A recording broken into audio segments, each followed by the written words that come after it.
mapata ya RDC, spécialiste ya Congo profond, mfumu na mapata, mfumu ya sepela CAA. Ndenge kaka mesala ko sepelisa bino chaque année, CAA mo sepelisi ya ba avion na ya kitoko a proposer pe kokuba ko proposer bino ba service ya kitoko pour na rendre meilleur. Ba voyage na bino partout na République démocratique de Congo mobimba. Ba vol ya bon pikiliki pe ya mokwake ozo voyager na Coco d'assurance pour CAA assuraka toujours sécurité pe confort likolo nango bakisa ponctualité oyo esalaka bokeseni na ye lelo yo 33 ans mokoka na service ya bakongolais nyonso pe ya bana mboka mokili mobima endima ye 33 ans d'expérience ezan tsaka vedi CAA mojalisi mfumu ya mapata kwanga ya ntolula botikela ngo bakongo kasi masolo ya vio na mapata ya RDC botikela ngo CAA seye yende mfumu. Bon début de week-end, madame, sur Info Linga, journal Peuple pour la Peuple. Tout le monde va savoir un hôtel Sabino pendant près d'une heure, chef de l'État Félix Antoine Tshisekedi Tshilombo à son lac na cité à Union africaine, Zaoban ambassadeur ya Chine na RDC. Oh ya talisi ke kotika message ya homologue na ye président ya Chine. Oh ya talisi boyo kani entre Chine na RDC. Tout pour soulever bassin pour la hôtel Sabino Nengo président de la République Félix Antoine Tshisekedi Tshilombo a précisé que jeudi 20 novembre na chapiteau ya palais du peuple na clôture ya table ronde sur l'emploi et l'entrepreneuriat de jeunes. Rythme reportage. Président de la République Félix Antoine Tshisekedi Tshilombo a procédé que jeudi 20 novembre 2025 na chapiteau ya palais du peuple na clôture ya misala ya table ronde ya emploi et entrepreneuriat de jeunes oyo a lancé qui 2 jours et outi koleka na discours de clôture na ye chef de l'État Amitelisi Esengo na ko participer activement pe ba jeune ndenge ni ba participer boye asepeli pe comme na mboka ezali ko disposer désormais Pacte national pour l'emploi de l'entrepreneuriat des jeunes. Pacte Oyo, président de la République, a s'engagé pour endosser yango pe komema yango politiquement. Ezali ko reposer na ba plusieurs engagements structurants. Ezali mingi engagement ya l'État ya ko inscrire durablement question ya emploi de l'entrepreneuriat des jeunes. Na cœur ya politique publique. Pe le sous engagement ya secteur privé pour na ko fongola davantage ba porte et pas ya ba jeunes. Pour 1000 autres engagements où ils allaient katinango, ba partenaires techniques et financiers, ba kosaline na ba intervention na bango, pour na ba priorité nationale où ils allaient identifier, pour na tina na table ronde oyo engagement ya jeunesse yemoko, pe lisusu e kozala kaka bénéficiaire te, kasi a kozala actrice pe force moko ya proposition, pe ya suivi gardienne oyo ils allaient exiger mise en œuvre ya pacte oyo.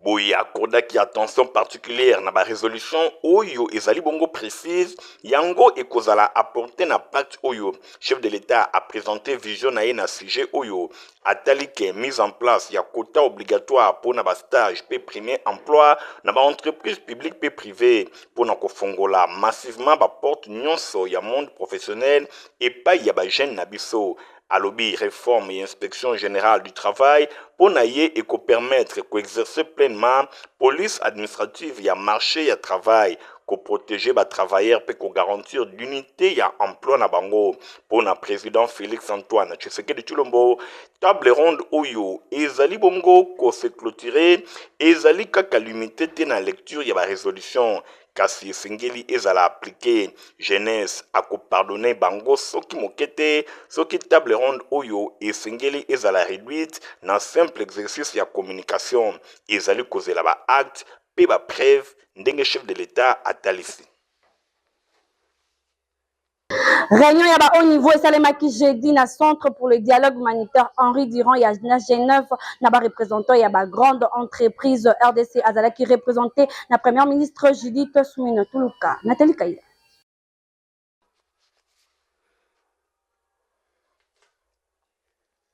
Réunion ya haut niveau mingi et c'était naki jeudi na centre pour le dialogue humanitaire Henri Dunant na Genève. Na présence ya ba représentant ya ba grande entreprise minière mondiale pe ba acheteur finaux boy ba minerai pe lisusu bactère oyo bazali impliqué na bafilière ya approvisionnement na provenance ya est ya République démocratique du Congo. Premier ministre ya RDC entouré na baministre ya justice pe ya mine akambaki baéchange oyo elongo na bainvestisseurs internationaux pe bapartenaires ya développement. Initiative oyo eza na cadre ya vision stratégique plus large oyo chef de l'État Félix Antoine Tshisekedi Tshilombo azali komema na conférence ya soutien à la paix à la prospérité dans la région des Grands Lacs organisé Kalamingité na France en coordination ya Togo, médiateur ya Union africaine. Chef de l'État congolais a annoncé ambition moko boye plan d'aide oyo ezali plan d'urgence pour na kotonga lisusu nord pe sud Kivu ezali chiffré na hauteur ya 5 milliards de dollars américains. Mise en œuvre ya plan oyo ezali bongo ya makasi yango ekotele sa priorité moko ya malonga pour na gouvernement ya premier ministre Judith Suminwa oyo azali kosala pour na ko créer ba conditions politiques et sécuritaires économiques pour na ko concrétiser yango. Objectif ya central oyo ezali bongo bokutani ya ko concevoir boye système renforcé ya traçabilité ya ba minéraux pe ya mine boye tina exportation na yango pour na ko permettre na terme ya contrebande ba minéraux. Boye bosimba pe boye bake na leadership ya premier ministre azali komema vision ya chef de l'État Félix Antoine Tshisekedi Tshilombo oyo azali kotia accent mingi na nécessité ya kotransformer secteur minier na levier moko ya pepe ya développement na profit ya population. Boya se confiaki na presse na suka misala ministre ya mine Louis Watum Kabamba a insisté mingi na urgence ya gouvernement ya RDC kosilisa hypocrisie oyo ezali koentourer commerce ya baminere pe koconjuguer befort pour na koassurer traçabilité pe transparence na yango. Alexandre Liebeskin ye responsable ya Afrique francophone ya Centre pour le dialogue humanitaire Henri Dunant pe co-organisateur ya événement atalisi importance ya démarche oyo intégré pour na PP développement propos na ye et rejoindre logiquement ya cadre et intégration économique pe régionale.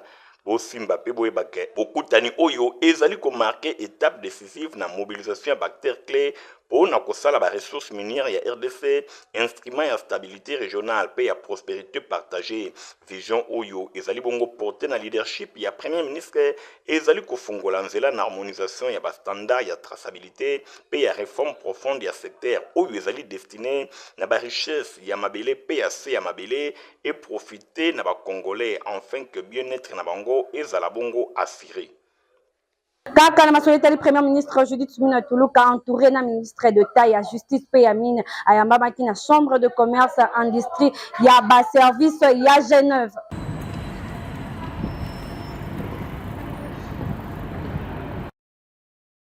Premier ministre Judith Suminwa Tuluka entouré na ministre d'État ya justice pe ministre ya mine bango bayambaki chambre ya commerce ya industrie ya ba service ya Genève bokutani oyo et suscité bongo intérêt parmi ba opérateurs économiques genevois. Ezalaki un objectif ya ko présenter ba réforme engagée et pas ya gouvernement ya RDC ko benga ba investissement responsable na secteur minier. Judith Suminwa afungoli ba débat a insisté mingi na nécessité ya kotonga économie locale moko résiliente pe ko sécuriser ba chaîne ya approvisionnement ya ba minéraux pe le source wa souligner richesse ya mboka au-delà ya ba minéraux. Première ressource yango ezali ba mine pe le source ba ressources humaines pe tozali bongo mboka moko ya 120 millions d'habitants 90% mobimba bazali ba jeune ressources mosusu oyo tozana yango ezali ba minéraux kasi to bosana te en dehors ya sous-sol toza pe na forêt toza pe na mabele oyo biso nyonso tolingi RDC a travaillé na partenariat moko gagnant-gagnant ndenge chef ya gouvernement atalisi ministre ya mine pe ya justice ba détaillaki ba effort ya gouvernement pour na ko instaurer transparence pe traçabilité pe lutter contre corruption.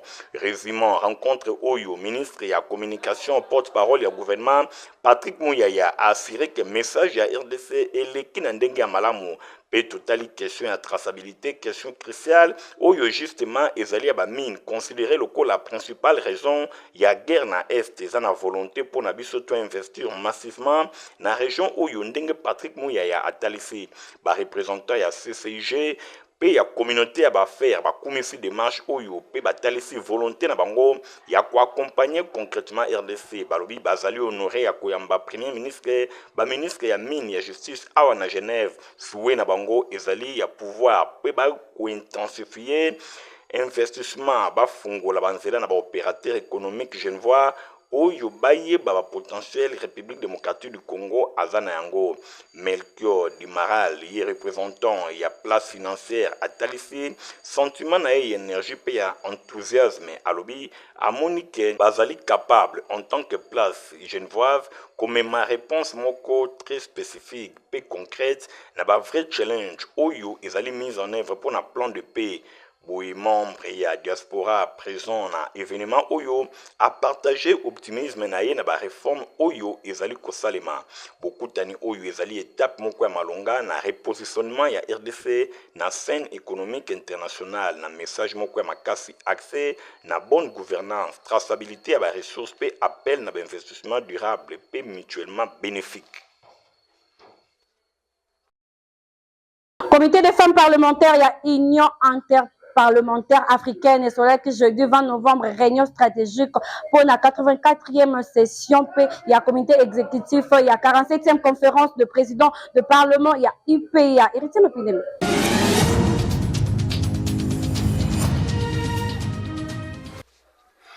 Comité des femmes parlementaires, il y a Union parlementaire africaine. Batunak jeudi 20 novembre 2025, réunion en marge, il y a 84e session, il y a comité exécutif, puis il y a 47e conférence, il y a président, il y a parlement, il y a UPA, Oyo et Kosalema, na Gold. Oyo ezali kosalema na Golden Tulip King Oasis Hotel na ville ya Kinshasa, capitale ya République démocratique du Congo. Réunion oyo ezali accès autour ya thème gouvernance du numérique au service des droits de la femme. Yango ezalaki occasion pour na basi to ba femme parlementaire ya UPA ba plaider pour na renforcement ba capacité numérique pe ba femme pe lisusu accès na ba technologie numérique. Réunion oyo ezalaki sanctionné na importante résolution oyo ezali constituée na ebele ya ba recommandation ya gouvernance ya numérique na service ya ba droit des femmes. Résolution adoptée na unanimité et pas ya ba femme membre ya UPA. Yango ekotindama na conférence du président pour na approbation pe validation. Na moya bienvenue Madame Tayeb Wassila, députée ya Assemblée nationale populaire ya Algérie, pe présidente ya comité des femmes parlementaires ya IPA, ye a remercié ki ba autorité pe peuple ya République démocratique du Congo, pe ba femme parlementaire congolaise na ndenge ba markaki attention na bango na ndenge ya malamu, boye na ba délégué oyo ba uti na ba différents pays ya IPA. Azongela ki thème ya réunion oyo présidente ya comité des femmes parlementaires ya IPA atalisi ke ba droit ya basi pe ya gouvernance numérique ezali bongo intrinsèquement lié.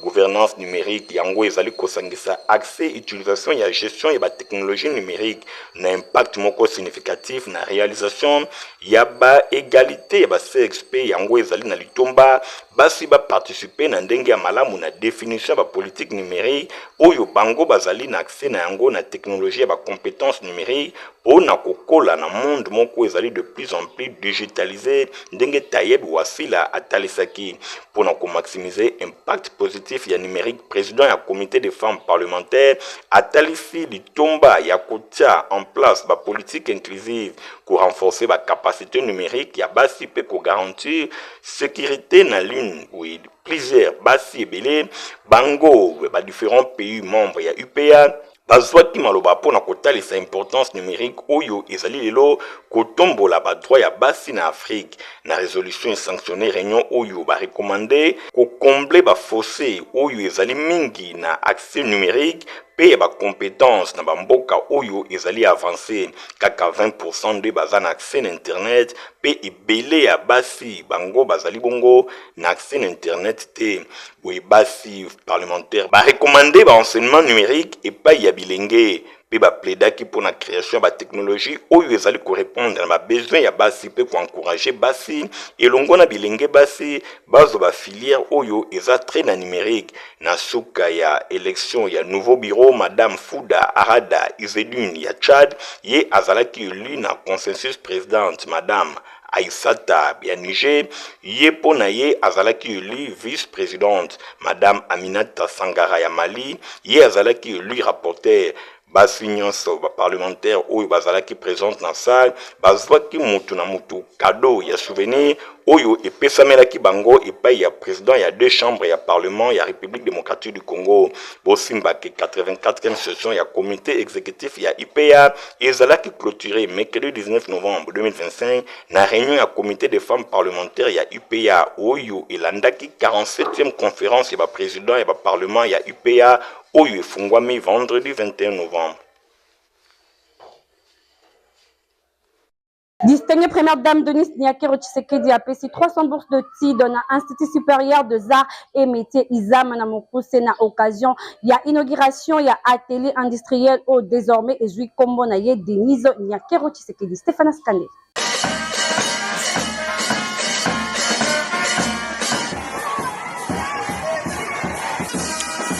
Distinguée première dame Denise Nyakero Tshisekedi a inauguré jeudi grand atelier à couture industrielle na kati ya Institut supérieur des arts et métiers na coprocédé na coupure ya ruban symbolique lokola éducation ya jeune en particulier ya ba jeune fille ezali moko ya ba pilier majeur ya engagement na ye occasion oyo a profiter ki pour na annoncer octroi, il y a 300 bourses d'études na ba futurs étudiants, il y a première année, il y a institut Oyo, sélection ya bénéficiaires et kozala bongo assuré na fondation Lona via test Oyo bakosala ba conditions indispensables et kozala wana pour obtention ya bourse Oyo. Directeur général ya ISAM, révérende sœur Florence Mbia Mwabi, ye a salué ki geste kitoko Oyo, ya grande générosité Oyo envers jeunesse a lobela ki lisusu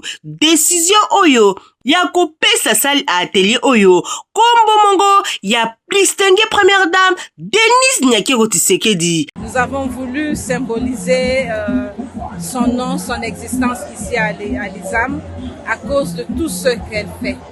Cette personnalité de notre pays, tout le monde a vu combien elle est soucieuse de l'éducation et de l'avenir de la jeunesse congolaise. Atelier Oyo, ezali ko visé ya ko honorer engagement constant pour la éducation pe avenir ya jeunesse congolaise. Bosimbake, nouvel atelier Oyo, ezali bongo équipé na ba machine et belé à couture industrielle ultra moderne et assisté na ba ordinateur Oyo ezali ko offrir na ba étudiant environnement moko ya apprentissage ya kitoko.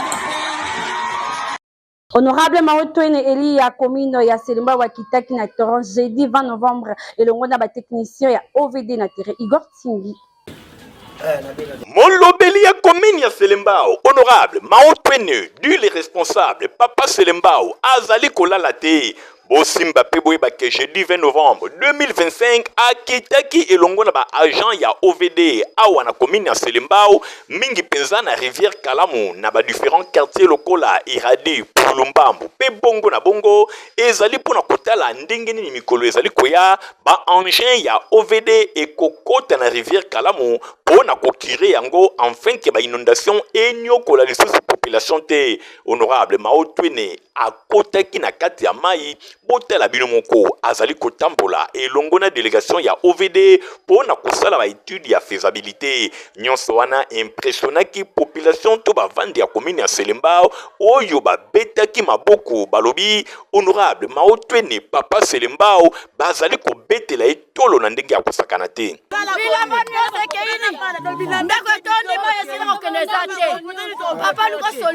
Na nsima ya kotambola elongo na ba agent ya OVD kotala ndenge nini ba engin ekosala mosala honorable Maotwene papa Selembao azangaki te koloba na micro ya Info Lingala. Baza sensible na koyoka mbela ya biso ba representant ya peuple.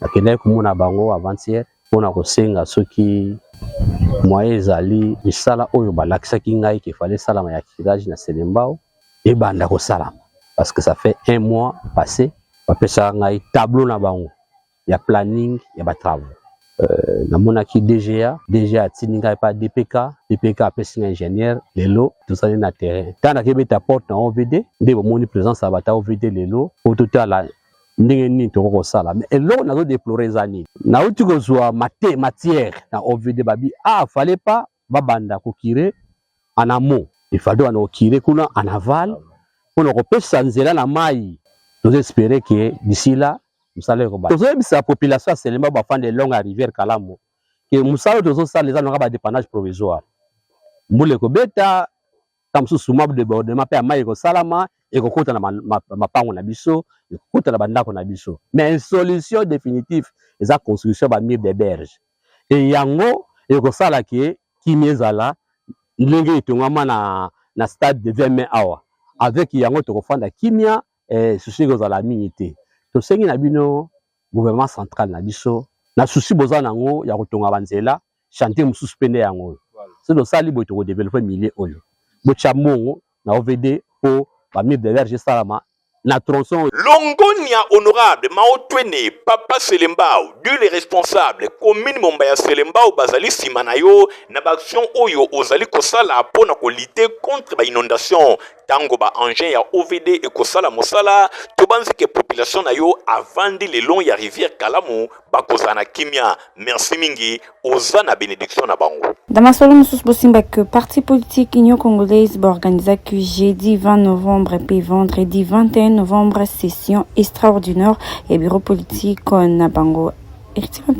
Fabrice Lundumbi. Union Congolaise, Ikona Mokuse, parti cher et autorité morale, Daniel Mokoko Samba, va organiser qui mokolo ya jeudi 20 novembre et vendredi 21 novembre 2025, première session extraordinaire ya bureau politique na bango. Nyonso elika kitoko na siège na bango oyo ezwami na commune ya Kasavubu. Honorable Efremine Sumbu oyo azali secrétaire général ad intérim azwaki maloba pona kolobela session oyo pe kotalisa makambo nini oyo esengeli elobama alobelaki ya liboso renforcement ya unité na kati ya parti redynamisation ya ba structure nyonso pe borgane na kati ya parti na bango Union Congolaise ya misatu ouverture vers l'avenir pe innovation politique na kati ya parti na bango babengi iko atalisaki bango nyonso esengeli batelemela division pamba te division ekoki kozala na esika soki mokete na niveau ya parti na bango oye secrétaire national oyo azali kotala makambo etali école du parti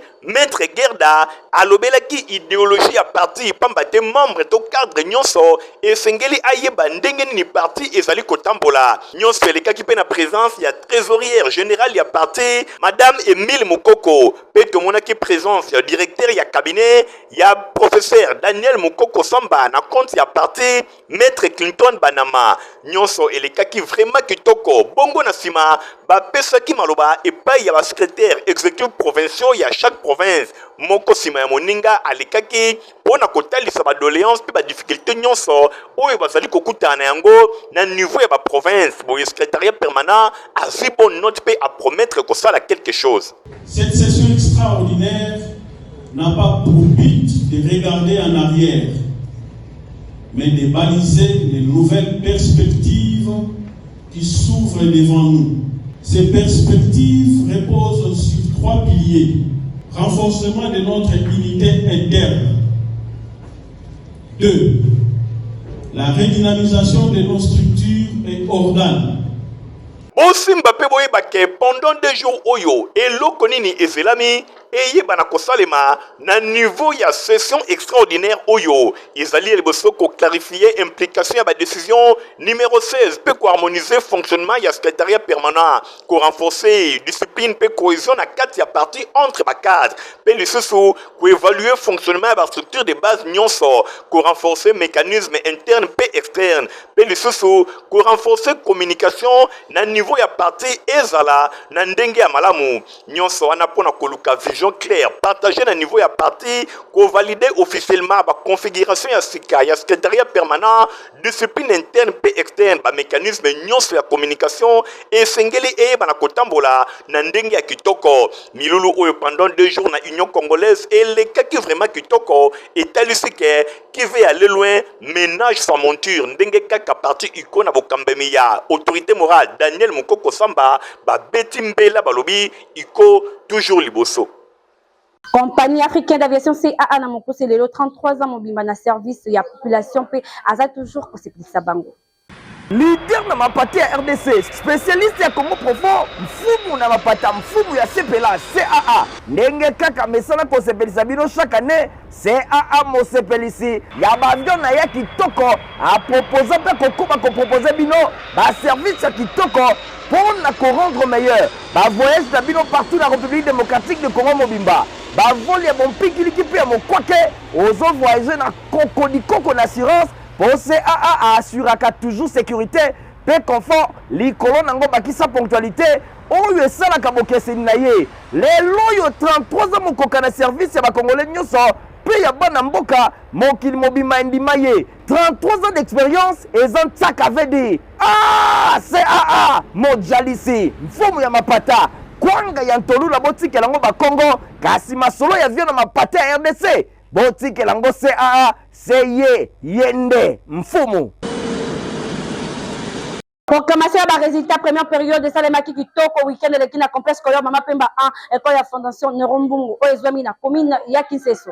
Proclamation ya résultat ya première période na complexe scolaire Mama Pemba 2 école ya fondation Nerombungu et Salemaki Kitoko vendredi 7 novembre ezalaki bongo na présence ya ba parents ya ba élèves ba utaki bisika na bisika ba yaki pona ko assister na cérémonie oyo nyonso ebandaki na culte scolaire ndenge kaka ezalaka lokola momesano na chaque vendredi na complexe scolaire Mama Pemba prière et salemaki élève moko asalaki prière na anglais. Give our sins as we forgive our debtors. Don't lead us into temptation, but deliver us. Bongo na sima cordon reli basafu azwaki maloba pona kotalisa circonstance oyo esangisi bango enfin que ba parents bayeba ba résultat ya bana na bango ndenge ba travaillaki na première période na complexe scolaire Mama Pemba esengo ezalaki makasi pamba te école oyo complexe scolaire Mama Pemba de et bandi ba enseignement kaka année oyo kasi incroyable enseignement ezali ya qualité moko ya koleka neti kaka ebanda kala ba parents nyonso batondisamaki na esengo na ndenge ya kosakana te na sima proclamation ba résultat ebandaki kobanda na première année kino na 6e année primaire nyonso elekaki vraiment kitoko ndenge kaka bino moko bozali komona ba point ezalaki ya malonga nyonso ezali kotalisa ke encadrement ezali ya qualité na complexe scolaire Mama Pemba de pamba te ye moko initiateur na yango honorable Nerombungu Fwabanga moyo azali kobeta sete pona encadrement ya bilenge pe enseignement ya qualité na ba école na ye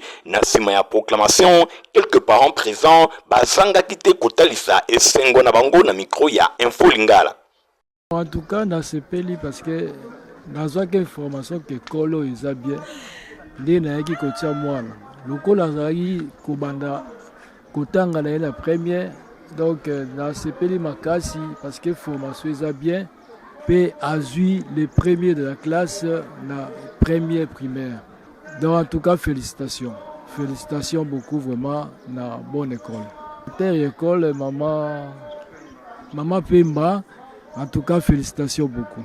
Na sepeli moi na le deuxième en 6e primaire azu le deuxième en temps en français kitoko en tout cas ton na yena que c'est vraiment impossible hein. Ye moko pe cordon reli basafu azangaki te koloba école oyo ya mibale esika tozali awa tobenge na kombo ya complexe scolaire Mama Pemba D lelo na calendrier ya enseignement na biso était prévu ya ko proclamer ba résultat pour la première période la direction primaire pe mokolo ya lobi ko proclamer direction secondaire pour la biso lelo ezalaki ko respecter calendrier wana ndenge l'état asengeli mona na bilili et puis biso awa travaux pratiques eza vraiment régulier amate pour preuve bomoni visionnaire assombeli que sali état de besoin assombeli biso barambe de papier duplicateur au nyonso tomoni le chef de l'État, le président de la République, Félix Antoine Tshisekedi Tshilombo, garant de la nation, garant de bon fonctionnement des institutions dans notre pays. Et Maman Premier ministre, ainsi que notre ministre chargé de l'enseignement primaire, secondaire et technique, Maman Raissa Mayo. Pe Tokosuki Sakopé, ça va merci et belé na l'homme du peuple, le visionnaire de Nerombungu. Potifa pezali poto kitoko pona bana bino bazala bonne santé yo po mikolo ko komila yango. Protivap encore et toujours. Oyo mama bituna tuna ayeba kateti lero apesa mwana ye bire. Ebe na santé kitoko boye. Olesaka ye nini? Aliaka Protivap. Soka ba mama nyonso batimbe ya Protivap potopoto kitoko mpona ba bébé pro. Mama soma ye. Mwana na ngai depuis abanda kolia akoli boye. Aliaka kaka Protivap. Protivap, protéine, vitamine, énergie. Azama yele na classe abela kate alimbaka te. Ba maman, félicitations na bokoneri bana. Protivap, facile à digérer et nourrissant. Ezana, protéines, vitamines et énergie. Hey, bébé na yo kitoko ninyo esaka. Ba ba ingaka ngo, santé kitoko nzoto makasi. Matemi disa, mama letsa mwana. Tsukana mbimbi, oye tsukana mbimbi. Makusa. Protivap, pro bébé pro. Tozana communiqué nécrologique bolanda lecture na yango na mongongo ya Rite King. Famille Mouala Nadine Asona secrétaire ya rédaction ya Info Lingala baza na mawa ya koyebisa na baninga bandeko pe bayebani liwa ya papa na bango Philippe Mouala oyo akufaki mokolo ya mardi 18 novembre 2025 na bokono ya tango mokuse nzoto ya Mouei ezwami na morgue hôpital Bobila Dawa na commune ya Ngaba. En attendant, programme ya Bobsek et Salima Matanga et Zali organisé na avenue na Wazayadio numéro 3 na Binza en zone à Resoukamir na commune Yangalima. Info Lingala Mobimba et Kabuli Mawa na Libota ya journaliste naye Nadine Asona.